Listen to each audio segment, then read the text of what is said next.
अरे भाई, जो आजम खां के लिए आवाज नहीं बुलंद कर सकता, वो एक आम मुसलमान के लिए कैसे आवाज बुलंद करेगा? पहली बात तो मैं आपको दावे से कह सकता हूं कि मीरापुर विधानसभा में किसी भी मुस्लिम को समाजवादी पार्टी टिकट नहीं देगी। अच्छा, ये आप नोट कर लीजिए। दावे के साथ कह रहे हैं? दावे से कह रहा हूं। हम 6 टिकट लेने के लिए गठबंधन में पल्ला फैलाकर इनसे भीख मांग रहे थे, इनके कार्यालयों पे जा जाकर ढोल बजा के हमें गठबंधन में ले लो, हमें गठबंधन में ले लो। इन्होंने हमें गठबंधन में लिया, हमारी कौम ने हमें 6 विधायक वहीं पर जिता के दिखाए। ये बुलडोजर नहीं चलने देंगे, ये बेवजह की जो कार्रवाई हो रही ये नहीं होने देंगे, क्योंकि विधानसभा में वो लोग बैठेंगे जिनके अपने लालच नहीं है। मदरसों पे, मस्जिदों पे, मकानों पे एक आदमी गलती करता है, उस एक आदमी की सजा पूरे परिवार को मिलती है। सरकार का काम होता है मकान देने का, छत देने का, छत छीनने का काम नहीं होता। लेकिन कुछ लोगों को मिर्ची लग रही है, देख रहे होंगे आप, कि ओवैसी को नहीं आने देंगे, ओवैसी को हम रोक देंगे।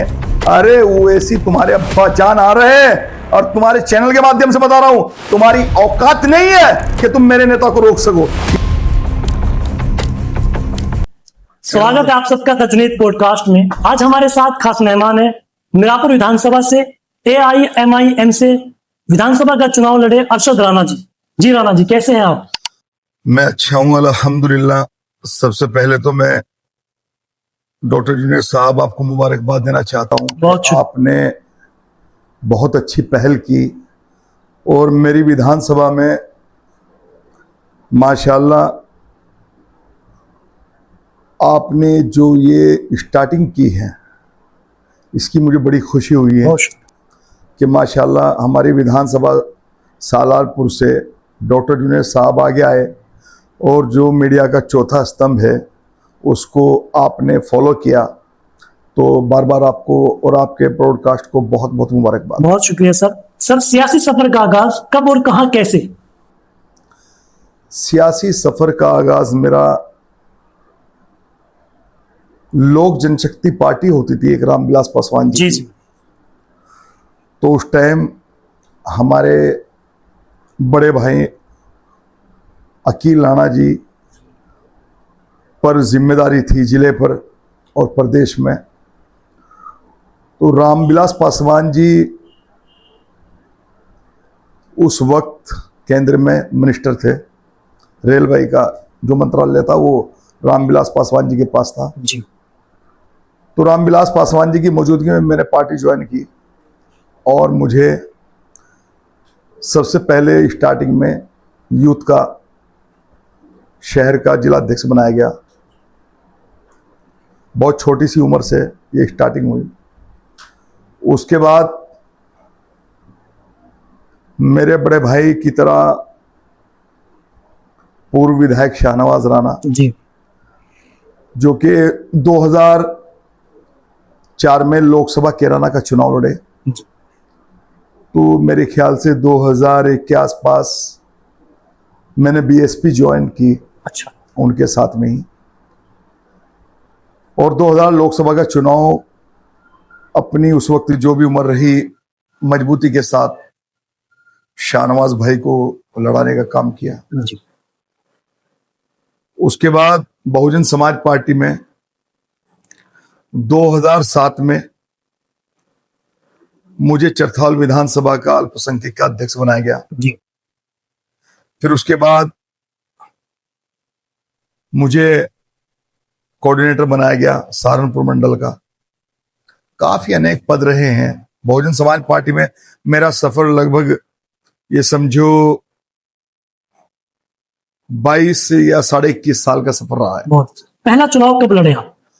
पहला चुनाव मैं 2009 में जिला पंचायत का चुनाव लड़ा। अच्छा।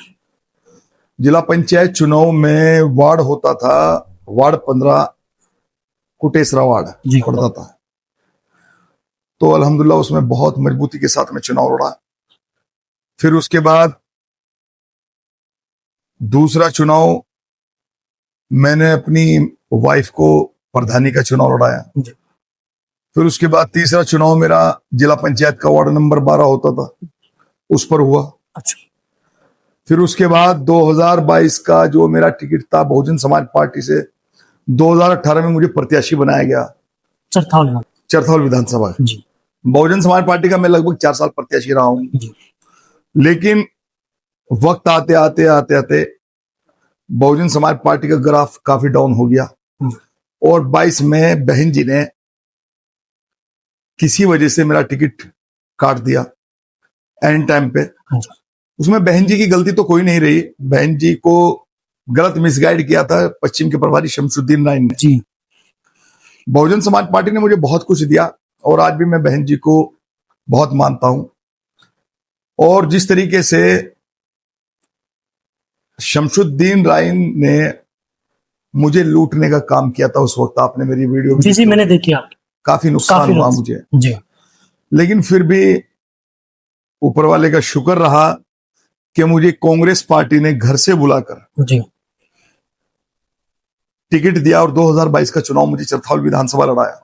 जी उसके बाद जो मेरा मिशन था वो मिशन मुझे लगा कि पूरा नहीं हो रहा है, क्योंकि मेरा जो एक जज्बा रहा है, मेरा जो एक एम रहा है, तो वो एम मेरा रहा है कि मतलब मैं किसी भी सूरत हाल में कौम की खिदमत और सर्व समाज की खिदमत, उन लोगों की खिदमत करने का काम करूं जो दबे कुचले, जो मजलूम माजूर, जिनकी कोई सुनने वाला नहीं।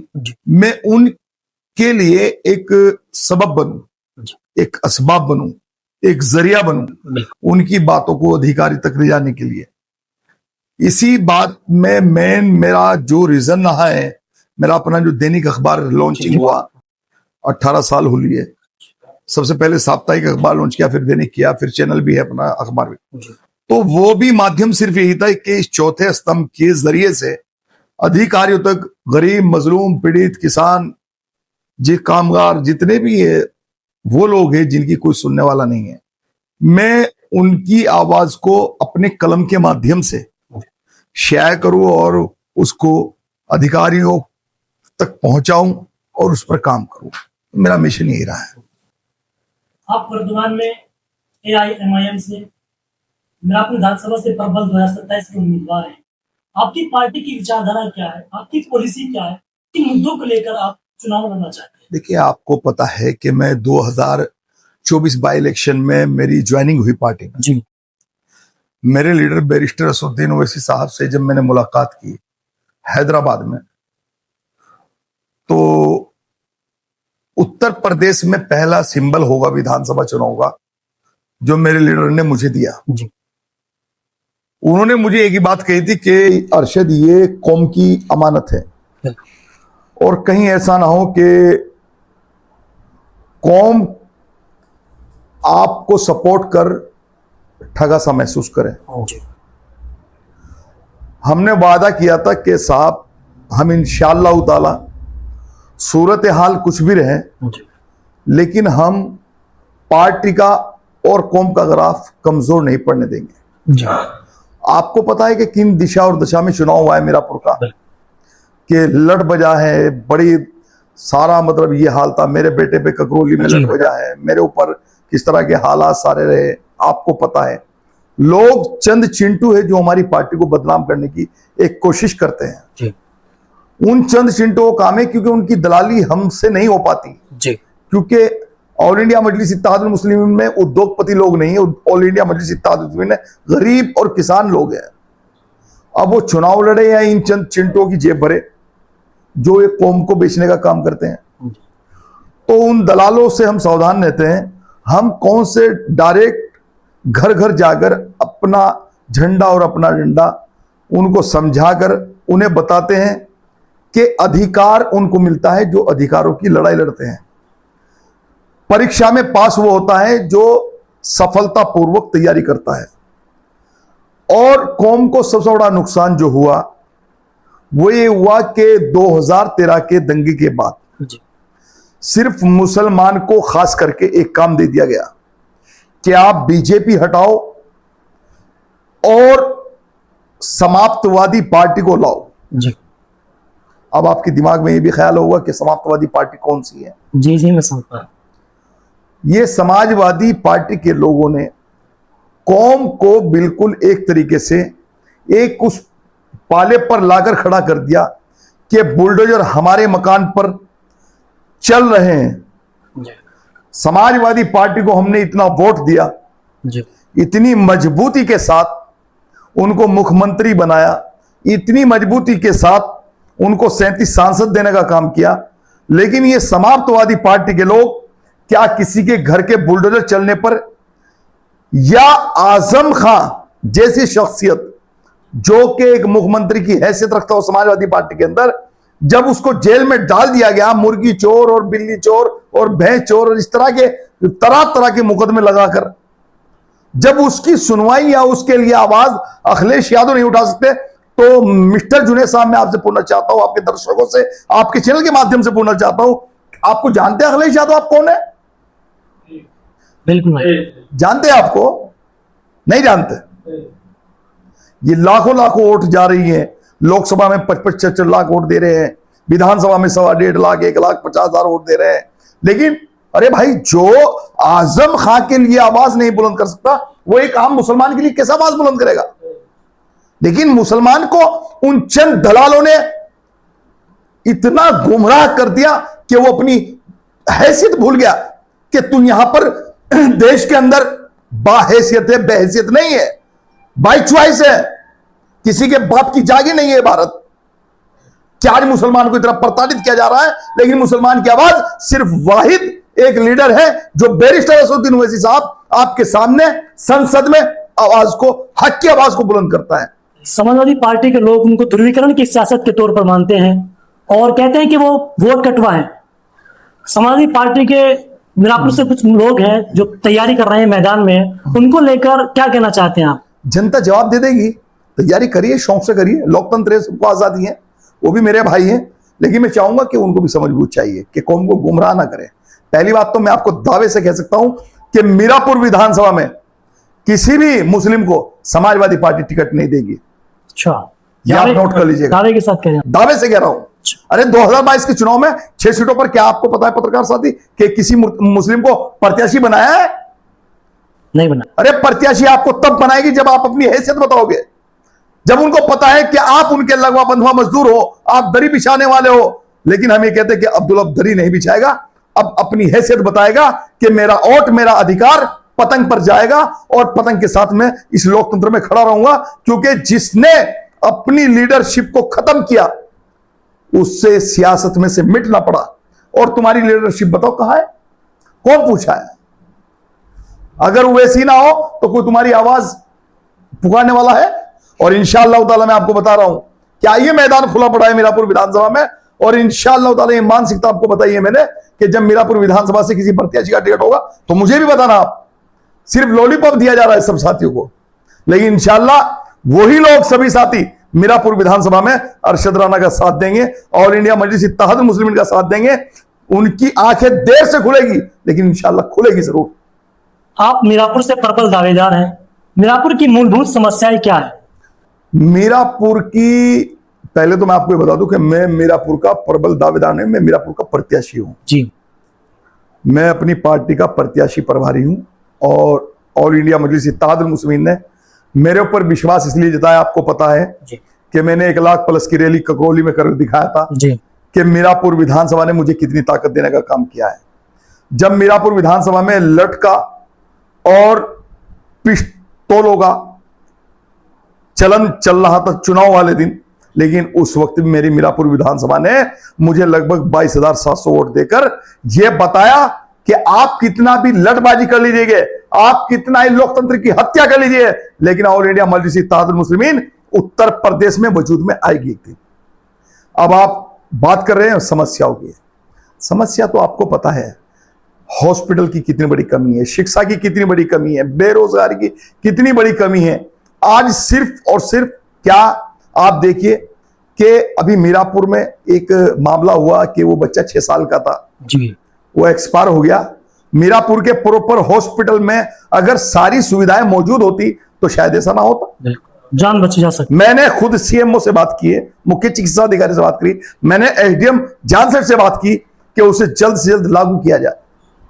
अगर हो सकता है कल कोई और बड़ी घटना हो जाए तो मीरापुर विधानसभा के लिए सरकार से, आपके चैनल के माध्यम से और प्रशासनिक अधिकारी से मैं एक अच्छी यूनिवर्सिटी और एक अच्छे कॉलेज जो कि लगभग कुछ गांव के बाद में एक एक कॉलेज दिया जाना चाहिए। खेल के लिए, बच्चों के खेल के लिए एक अच्छा मैदान यहां पर होना चाहिए, जो कि नहीं है। और जो यहां पर हॉस्पिटल की बहुत ज्यादा जरूरत है, वो हॉस्पिटल कम से कम एक भोपा के अंदर बनना चाहिए। भोपा मोहना में बहुत ज्यादा जरूरत है। एक ककरौली, बहुत बड़ा एरिया पड़ रहा है, ककरौली के आसपास होना चाहिए। और जिस तरह क्या नाम यहां पर ये मीरापुर में है, लेकिन अस्पताल तो है, लेकिन वो अधूरा है क्योंकि वहां पर सारी सुविधा मुहैया नहीं है। अब जानसठ है, जानसठ तक मीरापुर का आदमी पहुंचेगा और रास्ते में पहुंचते पहुंचते दम तोड़ देता है। तो अगर वहीं पर रहते हुए सारी चीजें मिल जाए तो वो अच्छा है, वो बेहतर है। तो इंशाअल्लाह ताला समस्याओं का समाधान होगा मेरे भाई। और आप देखिए कि बिहार में हमारे 6 विधायक बनाए, एक विधायक हमारा जबरदस्ती हरा दिया 100-150 वोटों से, लेकिन कौम ने तो 6 जिताए। अब आप देखिए इन गठबंधन वालों की मानसिकता, हम 6 टिकट लेने के लिए गठबंधन में पल्ला फैलाकर इनसे भीख मांग रहे थे, इनके कार्यालयों पे जा जाकर ढोल बजा के हमें गठबंधन में ले लो, हमें गठबंधन में ले लो। इन्होंने हमें गठबंधन में ले लिया, हमारी कौम ने हमें 6 विधायक वहीं पर जिता के दिखाए। कौम जाग चुकी है। और कौम के साथ साथ में जो सेकुलर समाज के लोग हैं, अब आप देखिए 127 काउंसलर हमारे महाराष्ट्र में जीते हैं, तो क्या खाली मुसलमान ने जिता दिए? क्या हमारे नेता बैरिस्टर असदुद्दीन ओवैसी साहब हर बार संसद पहुंच रहे हैं? सदियों सदियों से आपके सामने है। ये देखो कि उनके वालिद साहब के जमाने से आज तक वो चुनाव नहीं आ रहे, तो सर समाज के लोग वोट दे रहे हैं। इसीलिए तो मैं मीरापुर विधानसभा की जनता से और उत्तर प्रदेश की जनता से कहना चाहता हूं कि आप एक बार ऑल इंडिया मजलिस इत्तेहादुल मुस्लिमीन पर यकीन कर अपने विधायक चुनकर भेजें। इंशाअल्लाह जिस तरह बैरिस्टर साहब ने आपकी आवाज को बुलंद किया है, इसी तरह यहां के विधायक भी आपकी आवाज को बुलंद करेंगे। ये बुलडोजर नहीं चलने देंगे, ये बेवजह की जो कार्रवाई हो रही ये नहीं होने देंगे, क्योंकि विधानसभा में वो लोग बैठेंगे जिनके अपने लालच नहीं है। अरे आज भी विधानसभा में आपने लगभग 100 प्लस विधायक भेज रखे समाजवादी पार्टी के, क्या कोई आवाज उठ रही है? आपने 37 सांसद भेज रखे जो देश की तीसरी पार्टी बना दी समाजवादी, क्या कोई आवाज उठ रही है? मदरसों पे, मस्जिदों पे, मकानों पे एक आदमी गलती करता है, उस एक आदमी की सजा पूरे परिवार को मिलती है। सरकार का काम होता है मकान देने का, छत देने का, छत छीनने का काम नहीं होता। लेकिन क्या है कि हम लोग चिल्ला रहे हैं, लेकिन इंशाअल्लाह ताला ये हमारी आवाज, हम तो यही कहते हैं कि आज अगर लोगों ने हमारे ऊपर यकीन नहीं किया, कल करेंगे, कल नहीं किया परसों किएंगे, लेकिन हो सकता है कि उस वक्त बहुत देर हो चुकी हो, उस वक्त लोकतंत्र आपके यहां खत्म हो चुका हो, जब आप यकीन काबिल बनोगे। अरे आओ, जल्द आओ और पहल करो, 2027 में अपने विधायक ज्यादा से ज्यादा जिताकर भेजो। आप देखो मेरे नेता बैरिस्टर असदुद्दीन ओवैसी साहब का बैराज का जो दौरा है 14 जून का, मैं अपील करूंगा आपके चैनल के माध्यम से ज्यादा लोग वहां पहुंचे मेरे नेता को सुनने के लिए। लेकिन कुछ लोगों को मिर्ची लग रही है, देख रहे होंगे आप कि ओवैसी को नहीं आने देंगे, ओवैसी को हम रोक देंगे। अरे ओवैसी तुम्हारे अब्बा जान आ रहे हैं, और तुम्हारे चैनल के माध्यम से बता रहा हूं, तुम्हारी औकात नहीं है कि तुम मेरे नेता को रोक सको। इंशाअल्लाह ताला मां एक ओवैसी नहीं, लाखों ओवैसी आपको मिलेंगे इंशाअल्लाह। ओवैसी साहब के जो सिपाही है वो ओवैसी के रूप में आपको वहां खड़े मिलेंगे। आप मेरे नेता को धमकी देने का काम कर रहे हैं, और मेरी मांग है उत्तर प्रदेश सरकार से कि जो इस तरह की हरकतें कर रहे हैं उनको तुरंत सलाखों के पीछे डाला जाए। जो मेरे नेता बैरिस्टर असदुद्दीन ओवैसी साहब, आप देखा होगा पहलगाम के मामले में देश की रहनुमाई विदेशों में कौन कर रहा था सबसे ऊपर, सबसे अफजल, जब ये चंद चिंटू कहा गए थे, जब सरकार ने यहां से जो कहना देश की रहनुमाई करने के लिए मेरे नेता को सबसे आगे भेजा था, वो मेरे नेता था, वो मेरा नेता बैरिस्टर था। क्योंकि बैरिस्टर था तो इसीलिए अपनी आवाज को बुलंद कर अपने देश की वाहवाही कराकर विदेशों में लौटा है। तो आप देखिए, अरे हम देश की बात कर रहे हैं, हम भाईचारे की बात कर रहे हैं, हम नफरतों की बात नहीं करते बिल्कुल भी। क्या 2027 में किसी पार्टी से अलायंस होगा? देखिए आप बताइए, मैं आपको बता रहा हूं, अभी मैंने बिहार की मिसाल दी है भाई, हम तो सबसे गठबंधन करने के लिए तैयार हैं, लेकिन हमसे कोई गठबंधन क्यों करेगा? क्योंकि हमारी कौम ही हमारे साथ नहीं खड़ी हो रही। जिस दिन हमारी कौम हमारे साथ खड़ी हो जाएगी इंशाअल्लाह ताला, तो ये बताइए मुझे इन लोगों पर वोट कहां से आएगी? अरे हर विधानसभा में 1.25 लाख, 1.5 लाख, 2.25 लाख जब एक साथ वोट खड़ा हो जाएगा, जो सेकुलर समाज के लोग विधानसभा के अंदर रहते हैं वो भी आपके साथ आ जाएंगे। पहल तो आपको करनी पड़ेगी, पहले तो घर में जुड़ना पड़ेगा। जब घर के 5 भाई एक साथ बैठेंगे तो छठा जो बाहर को जा रहा है वो भी आपके साथ खड़ा हो जाएगा। क्या भाई यहां हक की बात हो रही है, सच्ची बात हो रही है, जब आप भी एक साथ नहीं आ रहे हो? आप बताइए मुझे इन पार्टियों को कौन चला रहा है? समाजवादी पार्टी, अरे यादव तो वोट दे रहे बीजेपी को, मुसलमान दे रहा है समाजवादी को। बदल गई सरकार, बदल जाएगी सरकार। ये सिर्फ एक माहौल इन्होंने क्रिएट किया हुआ है कि बीजेपी हिंदू को हिंदू बनाने में लगी हुई है और ये मुसलमान को मुसलमान बनाने में समाजवादी। अरे इन समाजवादी वालों से मैं पूछता हूं, तुम मुल्ला हो, तुम मुलायम हो, तुम सारी उपाधि तुम्हें मिली है, लेकिन तुम ये जो मदरसों मस्जिदों पे बुलडोजर चल रहा है, ये जो लोकतंत्र की हत्या हो रही है, ये बुलडोजर चल रहा है, तो आप कहां सो रहे हो आंख बंद करके? क्या 37 सांसद आपको प्रदेश ने इसीलिए दिए कि आप चुपचाप अपना बैठकर तमाशा देखो कि मुसलमानों को किस तरह जलीलो खार किया जा रहा है? इस वक्त जरूरत है अपनी आवाज को बुलंद करने की, इस वक्त जरूरत है अपने अधिकारों को पहचानने की, इस वक्त जरूरत है अपने रहनुमा पैदा करने की। आप देखिए कि आपने देखा होगा कि आपके नेताओं के कुर्ते टंगा दिए, समाजवादी पार्टी ने मुस्लिम क़यादत लीडरशिप खत्म कर दी, और आज आप देखिए मुस्लिम नेताओं से खुमार, वोटरों से प्यार है। मुस्लिम नेताओं की लीडरशिप खत्म कर दी। आप मुजफ्फरनगर में देख लीजिए, आप कहीं भी देख लीजिए, कहां लीडरशिप रहेगी मुसलमानों की? जब आपके रहनुमा नहीं होंगे तो आपकी आवाज कौन उठाएगा? जब आपके रहबर नहीं होंगे तो आपकी आवाज कौन उठाएगा? बताइए आप मुझे। लेकिन इंशाअल्लाह ताला हम बता रहे डॉक्टर साहब कि एक दिन वो आएगा कि इंशाअल्लाह 2027 में कौम एक साथ होकर सेकुलर समाज को साथ लेकर इंशाअल्लाह मीरापुर विधानसभा में जीत का परचम लहराने का काम करेगा। ये मेरा दिल कहता है, ये मेरी दोपहरी की वो हाथ कहती है कि दोपहर का 1 बज रहा है, 2 बज रहा है और मैं आपके साथ यहां विधानसभा में बैठा हूं। ये पसीना जो टपक रहा है, ये जीता जाग तो सबूत है कि जिस दिन से चुनाव हुआ, आपके चैनल के माध्यम से कहना चाहता हूं कि मीरापुर विधानसभा में एक आदमी नहीं कह सकता कि किसी में लड़बाजी या मुकदमेबाजी करा दी अरशद राणा ने। अरशद राणा ने अगर काम किया है तो फैसले कराने का काम किया है, आग लगाने का काम नहीं किया, आग लगाने की राजनीति नहीं करी। अगर दोपहर में 2 बजे, रात को 1 बजे भी कोई मुझे पुकारता है तो आपने देखा होगा इंशाअल्लाह ताला मैं वहीं खड़ा मिलता हूं और इंशाअल्लाह मिलूंगा हमेशा। एक पर्सनल सवाल, जी भाई। 24 घंटे जनता के बीच में रहते हैं, ऐसे में आप परिवार को कैसे मैनेज कर पाते हैं? देखिए, आपको एक मिसाल देता हूं। बाबा साहब भीमराव अंबेडकर जिन्होंने संविधान लिखा है, जिस संविधान को आज हम हाथ में लेकर चलते हैं, जिस संविधान को हम ये चाहते हैं कि हमें कितनी भी कुर्बानी देनी पड़ जाए लेकिन संविधान कहीं भी कमजोर ना पड़े। संविधान भारत के रचयिता बाबा साहब भीमराव अंबेडकर जिस वक्त विदेश में जा रहे थे तो आपके घर से आपके पास कोई नुमाइंदा पहुंचा, उसने कहा कि आपके बेटे की हालत बिल्कुल मरने के करीब है और आप देख लीजिएगा लास्ट मोमेंट पे है। तो बाबा साहब भीमराव अंबेडकर ने कहा था कि आज एक बेटे का सवाल नहीं, आज लाखों बेटों का समाज का सवाल है कि अगर मैंने आज एक बेटे को देखा तो उन लाखों बेटों को कौन देखेगा जिनका कल भविष्य अंधकार में चल जाएगा। तो साथियों, हमें ये सीखना चाहिए, इसीलिए हम नारा बुलंद करते हैं, जय भीम जय भीम। हमारी सोच ये है कि हम परिवार के मुस्तकबिल के लिए अल्लाह ने फैसले कर दिए, वो सब खुदा के हाथ में है इंशाअल्लाह ताला। लेकिन आज ये जो लाखों करोड़ों अरबों की संख्या में आज मुश्किल और परेशानियां हैं, अगर इन्हें हमने हल कर लिया तो इंशाअल्लाह ताला ये दुआएं कब्र में हमारे साथ जाएगी। मेरा परिवार कब्र में मेरे साथ नहीं जाएगा, मेरे साथ अगर जाएगी तो ये दुआएं जाएगी। जो ये दुआएं मीरापुर विधानसभा या अन्य प्रदेश में या इस प्रदेश में जहां जहां भी मुझे लोग बुलाते मैं जाता हूं अल्हम्दुलिल्लाह। और आपने देखा होगा कि जिस दिन से ऑल इंडिया मजलिस इत्तेहादुल मुस्लिमीन का सिपाही बना हूं, रात दिन गाड़ी सड़कों पर रहती है जी। कोई, मैं आपको चैलेंज करता हूं कि आप मेरी फेसबुक चेक करिए, अगर एक दिन भी आप मेरी छुट्टी दिखा दे, हर वक्त मैं फील्ड में हूं इंशाअल्लाह ताला।